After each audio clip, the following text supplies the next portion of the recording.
that in your book, which was another big window into who Amy Roloff is inside. Yeah, I had a lot of issues. No, I'm not saying that No, at all. I'm just teasing. I'm just I'm teasing. not saying that at all. I'm not saying I need that girl in my office. I'm not saying that at all. I'm saying, you go, girl. Like, Yeah. look at you, Right. woman.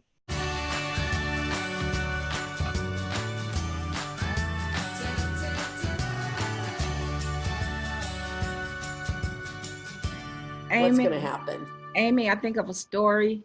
Actually, my father and I experienced it together. This was before he was working on his doctorate in Chicago, at Northwestern, I mean, but he pastored in Chicago, and that was during the height of the civil rights movement. So a lot of the white churches would have what you call Race Relations Sunday, right? And Daddy, his popularity was growing, and they would say, well, let's have, at that time he was Reverend Bronson, let's have Reverend Bronson come, and he would speak to different white churches, and it was for the purpose of starting reconciliation and things of that nature. So we stayed at the pastor's house in this particular city, and they had a young child who was probably about my age. I think at that time I was probably about 8 or something. And so their daughter kept looking at my dad, just looking. And the parents were getting all nervous. Oh Lord, she's gonna say something to embarrass us, right? And she just kept looking. There weren't a lot of blacks in that area, and so she just kept looking and looking. And then she opened her mouth, and the parents went under the seat, and she said, she looked at her father, looked at my dad. You have a mustache, and my daddy doesn't.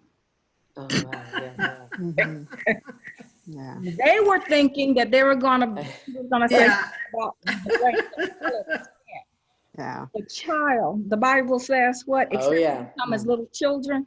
The Yeah. child was looking at the mustache, and they were all, you know what I mean? And I wasn't paying any attention myself to anything. So, but Yeah. I just thought about that when you were talking That's about cute. the, child. Anyway. Well, Amy, Yeah, no, it's so, when so you true. were talking about your experience as a little person, the one thing that, I've really appreciated is I have never known a little person in person. And we've been talking about reconciliation and moving towards each other rather than away from each other. And if there's many things I love about this show, as difficult as it may have been to live your life in front of the camera for so many years. Sometimes there is. Yeah, I can imagine. I don't think I'd like to live with a camera that way, but blessings on you for doing so. You've opened a whole door of conversation. Yes. And a whole new level of great understanding that you're not just circus people, or you're not just Entertainment or different. You are human beings. You have a life, you have a purpose. And we begin to understand some of the challenges that you have faced. And it makes you more human, if that makes sense. That we can relate to your humanity. You've got challenges, and the discussions of the difficulties you've had with the whole family, that are little people who have had physical issues. Matt's physical issues, Zach's terribly, difficult childhood in terms of the amount of physical things he had to deal with. But that in your book, which was another big window into who Amy Roloff is inside. Yeah, I had a lot of issues.